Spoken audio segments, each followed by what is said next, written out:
These latest headlines from ABC15 are sponsored by Lerner and Rowe Injury Attorneys. One call, that's all. I'm Nicole Grigg with your top stories from ABC15 Arizona.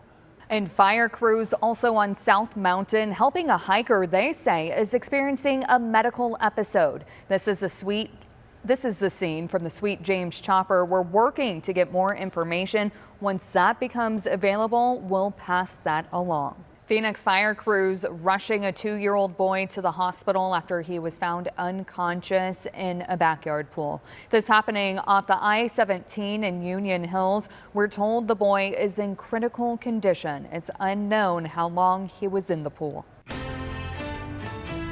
We're on wildfire watch as crews gaining an upper hand on the Boulder View fire burning near North Scottsdale. ABC 15 checking in, and right now acreage is holding steady at 3,700 acres, and the fire is now 80% contained. The Federal Emergency Management Agency announcing federal funds will assist our state in fighting the fire.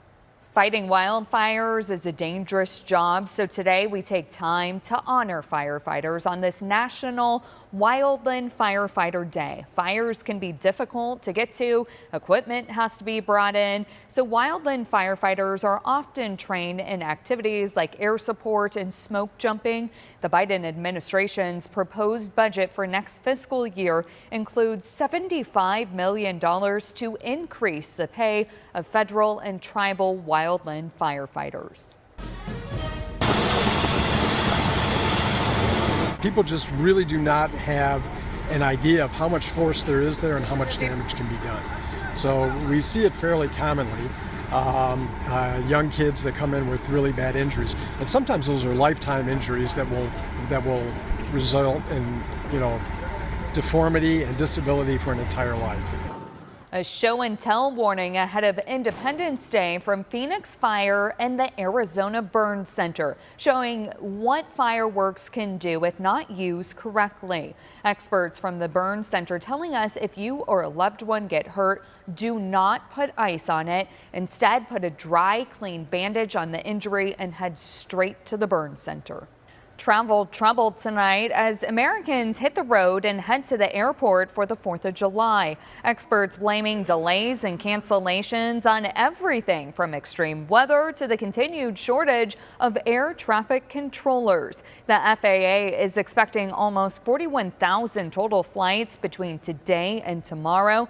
The agency says things will slow down on the 4th and pick right back up as travelers make their return trips. In total, about a quarter of the country is expected to travel. New this year, a 10% surge in the number of people taking trains, buses, and cruises.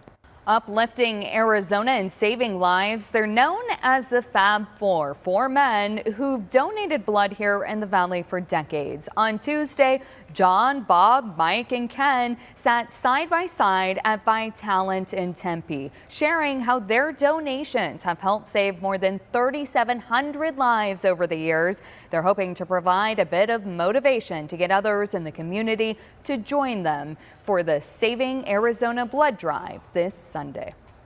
Not all of us can be firefighters or police officers or serve in the military, and so this is the absolute easiest way to save someone else's life. It's so true, and the week of July 4th is the lowest week of the summer for blood donations, making Sunday's blood drive critical. We've got a link with the story on ABC15.com that makes it easy to sign up and save a life.